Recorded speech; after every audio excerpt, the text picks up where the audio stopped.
Assalomu alaykum hurmatli o'quvchilar hamda kuzatuvchilar. Sizlar bilan navbatdagi video darsimizni boshlaymiz. Bu galgi mavzuyimiz axborot xavfsizligi fanidan bo'ladi. Ushbu fanimizda mavzuyimiz kompyuter jinoyatchiligi tarixi va uning ahamiyati haqida gaplashib olamiz.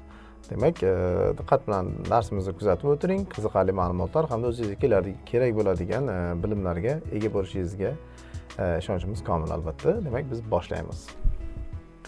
Xo'p, axborot xavfsizligi.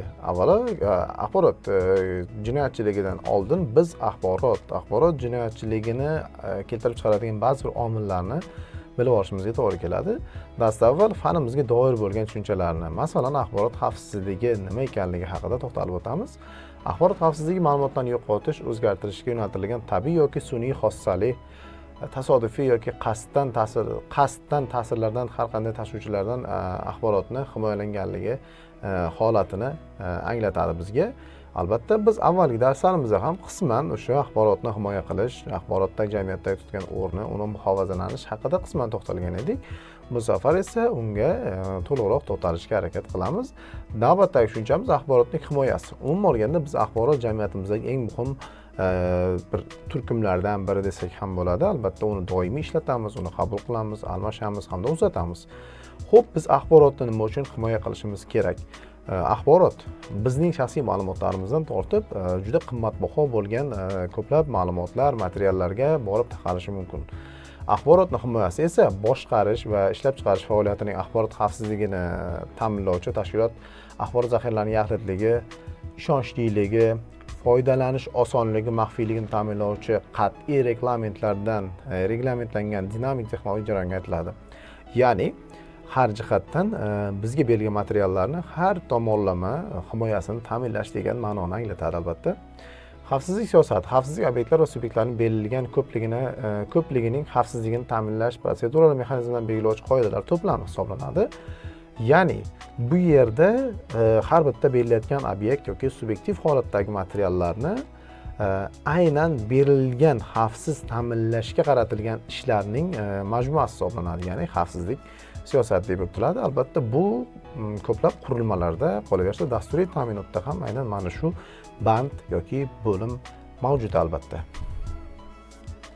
Kompyuter jinoyatchiligi rivojlanish tarixi. Mana endi esa biz to'g'ridan-to'g'ri kompyuter jinoyatchiligiga kirib boramiz albatta. Xo'p, kompyuter jinoyatchiligi yoki axborotlarga bo'lgan hujumlar qanday holatlarda paydo bo'lgan degan savolga to'xtalishimiz kerak. Bizga ma'lum bir bosqichma-bosqich keltirilgan turlar keltirilgan 1950-80-yilgacha bo'lgan davr. Bunda dastlab kompyuter texnologiya, ilmiy, harbiy va sanoat sohalarida keng qo'llana boshlangan. Avvalgi darslarimizda ham siz bilasizki, ko'plab qurilmalar, kashfiyotlar albatta harbiy maqsadlarda albatta o'ylab topilgan, ishlatilgan hamda joriy etilgan ko'proq. Shu davrdan kelib chiqadigan bo'lsa, kompyuterlar deyarli faqat maxsus tashkilotlar va davlatlar tomonidan tuzilgan. Albatta, 80-yillarga borib esa 75-yildan yuqoriroq holatda shaxsiy kompyuterlar paydo bo'la boshlagan hamda ko'plab kompaniyalar har bir inson sotib olishi mumkin bo'lgan kompyuterlarni ishlab chiqarilgan. Xo'p, tizimlar juda ham murakkab emas o'sha vaqtda. Shuning uchun internet va tarmoqlarda keng tarqalish ham yo'q edi. Ya'ni hujumlar bilan bog'liq holatlar ham juda kamchilikni tashkil etgan. Misol uchun jinoyatlar. Ushbu davrda kompyuter jinoyatchiligi deyarli mavjud emas edi, lekin ba'zi kichik firibgarliklar, ruxsatsiz kirish holatlari ham bor edi. Misol uchun dasturchilar va muhandislar tizimga kirish uchun tajriba qilgan bo'lishi ham mumkin. Undan tashqari esa tizimga fizik holatdagi hujumlar uyushtirilgan ham bo'lishi mumkin. Misol uchun qanaqadir kompyuterning texnik holatini o'g'irlash holatlari yoki xotira qurilmasini almashtirish orqali ma'lumotlarning o'g'irlanishi bo'lishi mumkin. Bu juda ham sodda jarayon, lekin o'sha vaqt uchun har bitta ma'lumotning o'g'irlanishi juda ham muhim sanalgan. 1990-yilda internet tarqalishi, kompyuterning tizimlarining o'zaro bog'lanishi kiberjinoyatlarning yangi bosqichga olib chiqadi albatta. Sababi tarmoq orqali ilk buzib kirish holatlari, ruxsatsiz kirishlar aynan mana shu yillardan boshlab rivojlana bosgan hamda o'sib boshlagan. Jinoyatchilarning turi birinchi viruslar, misol uchun mana bu yerda viruslar keltirilgan, Lavi hamda Melissa viruslari juda ham ommalashgan, sababi insonni jalb qiluvchi juda ham sodda viruslar bo'lgan. Hakerlarning ayniqsa kompaniyalar hukumat tizimlariga ruxsatsiz kirish ularni buzish va buzuvchi internetdan foydalangan. Biz yuqorida aytganimizdek. Lekin juda katta asoratli bir hujumlar uyushtirmagan. To'g'ri, o'ziga yarasha ma'lum bir narsalar shifrlash, bloklash holatlari paydo bo'lgan. Lekin juda katta hajmli jinoyatlar 90-yillar avvalida unchalik ham bo'lmagan. Lekin o'sha katta jinoyatchilikka sabab bo'ladigan holatlar o'ylab topilgan. 2000-yillar kiber jinoyatlar yanada rivojlangan bosqichga kelib chiqadi albatta. Hakkerlar korporatsiyalar shaxsiy tizimlarning buzish, onlayn banking, savdolarni amalga oshirish uchun katta daromad olishga harakat qiladilar. Jinoyatchilar phishing, identifikatsiya o'g'irligi, ruxsatsiz kirish, onlayn firibgarliklar, kredit kartalar o'g'irlanishi va kabi jinoyatlarni tarqatadi. Bundan tashqari esa 2000-yillar davomida davlat va kompaniyalar kiber xavfsizlikka katta e'tibor bera boshlagan. Sababi 2000-yillar avvalida qariyb 2005-2010-yillargacha ham bu soha sekin-sekin rivojlana bordi. Shu sababli kiber jinoyatchilik ko'payganligi uchun ham kiber xavfsizlikka bo'lgan talab, ya'ni kiber xavfsizlik xodimlariga, kadrlarga bo'lgan talab o'z-o'zidan ravishda oshib ketadi. Misol uchun bu yerda DOS hujumlarini keltirgan, albatta DOS hujumlarini bilasiz, ma'lum bir platformalarga, veb-saytlarga sun'iy ravishda yuklamaning ortishiga sabab bo'ladi hamda tizimni ishdan chiqarishga harakat qiladi. Ko'plab so'rovlarni berish natijasida tizim buni ko'tara olmaydi hamda o'sha kiber jinoyatchilarga yo'l ochib berishi mumkin. Aynan mana shu holat kiber jinoyatning yana bir turi hisoblanadi.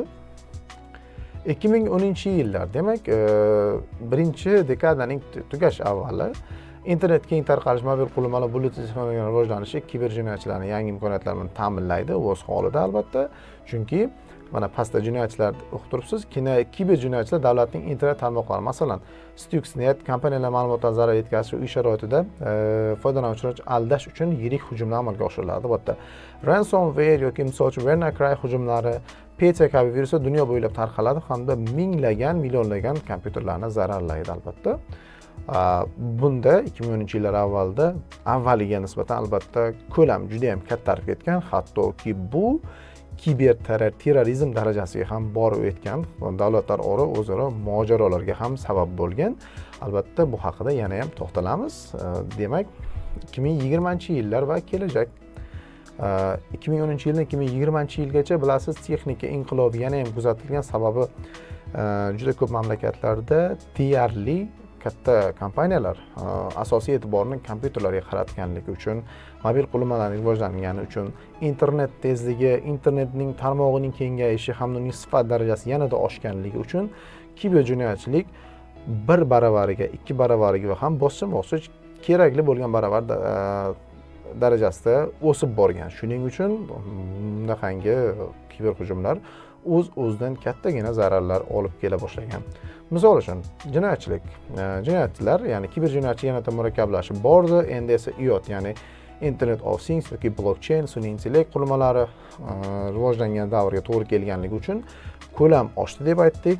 Shu xususdan zararlar, insonlarning shaxsiy ma'lumotlari, davlatlar aro shaxsiy maxfiy ma'lumotlar, qolaversa o'sha ma'lum bir kompaniyalarning o'ta maxfiy bo'lgan ma'lumotlari ham omma e'tiboriga taqdim etilgan yoki internetga tarqatila boshlangan. Xavfsizlik muammolari, kiber xavfsizlik sohasida yangi tahdidlar va hujumlar shakllanmoqda. Hozirga kelib ham bizda aynan kuzatilyapti. Kundalik hayotimizda ham ko'plab aldov yo'llari, tahdidlar hamda kuchayib bormoqda. Bu haqida yana albatta to'xtalamiz. Kompyuter jinoyatchiligining ahamiyati, global xavfsizlik. Bu juda ham muhim jihat sanaladi. Sababi kompyuter jinoyatchiligi ortidan albatta davlatlar aro mojarolar kelib chiqishi ham mumkin. Sababi ma'lum bir mintaqaga tegishli bo'lgan ma'lumotlar boshqa bir ma'lumot, boshqa kompaniyalar uchun, boshqa davlatlar uchun juda ham muhim sanalishi mumkin. Qolaversa, aynan ba'zi bir hujumlar aynan bir davlatlar tomonidan uyushtirilishi ham mumkin albatta. Lekin buni dunyo miqyosida kattagina javobgarligi bor albatta. Iqtisodiy ta'sir. Kompyuter jinoyatchilik korporatsiyalar tashkilotida sezilarli iqtisodiy zarar keltiradi. Albatta, bularning asosiy maqsadi, ko'plab maqsadi o'sha katta mablag'ga ega bo'lish. Ransomware hujumlardan foydalangan holatda shaxsiy ma'lumotlarning o'g'irlanishi, kompaniya tegishli ma'lumotlarning shifrlanishi, bloklanishi evaziga katta pul talab qilinishi eng yuqorida turgan hujumlardan biri hisoblanadi. shaxsiy xavfsizlik albatta, chunki bugungi kunga kelib bizning o'zimizning qurilmamizga bo'lgan talablarimiz qurilmani bizga beradigan javoblarga ham birozgina bog'liqroq. Chunki biz shaxsiy ma'lumotlarimizni qay tarzda xavfsiz darajada saqlay olmasligimiz, ko'plab internetda bizning shaxsiy ma'lumotlarimizni identifikatsiya qiluvchi ma'lumotlarning tarqalishi ham o'zimiz ham sabab bo'lyapmiz. Shuning uchun shaxsiy xavfsizlik doirasidan chiqmagan holatda albatta ma'lum bir qoidalarga rioya qilishimiz kerakligini tushuntiradi. Qonunlar va xavfsizlik. Ko'plab davlatlar kiberjinoyatchilikka qarshi qonunlar qabul qilishmoqda, xususan bizda ham bor. O'zbekistonda kiberjinoyatchilikka qarshi bo'lgan qonunda ma'lum bir tegishli moddalarda albatta belgilangan bu narsalar. Buni boshqa darsimizda albatta kengroq to'xtalamiz. Kiberhujumlar va infratuzilma. Davlat va kompaniyalar kiberhujumlarga qarshi turish uchun yirik texnologik infratuzilmani yaratishga harakat qilmoqda. Dasturiy mahsulotlar, texnik qurilmalar qolaversa, bu qurilmalarni, dasturlarni ishlata oladigan yetuk kadrlarni yetishtirish masalasi ham aynan har bir davlat uchun juda katta masalalardan biri bo'lib turibdi hozirgacha. Kompyuter jinoyatchiligining oldini olishning bir necha muhim choralar mavjud. Biz avval ham qisman to'xtalgan edik, hozir ham buni qaytarishdan charchamaymiz. Ma'lumotlarni shifrlash, ya'ni qanday usullari bor degan maxfiy ma'lumotlarni shifrlash orqali ular hakkerlardan himoyalanadi. Misol uchun, oddiygina qulflash uchun ham buni foydalanishimiz mumkin. Ko'proq bu ikkinchi bandga to'g'ri keladi, ya'ni kuchli parollarni ishlatish. Biz ko'pincha tizimlarga kirishda yoki platformalar ro'yxatdan o'tishda oddiygina parollardan foydalanamiz. Tug'ilgan sanamiz, ismimiz, qanaqadir taxallusimiz yoki yaxshi ko'rgan raqamlarimizdan foydalanamiz ko'p ehtimol. Bu aslida noto'g'ri. Tizimlarni yangilash doimiy ravishda obnovlение, ya'ni yangilab borishimiz kerak. Shu orqali bizga xavfsizlik sozlamalari yangi bosqichga o'tishini sizga aytib o'tishimiz kerak bu narsani. Antivirus va anti-malware dasturlardan foydalanish. Ya'ni antivirusni bilasiz, virusga qarshi dasturiy vosita.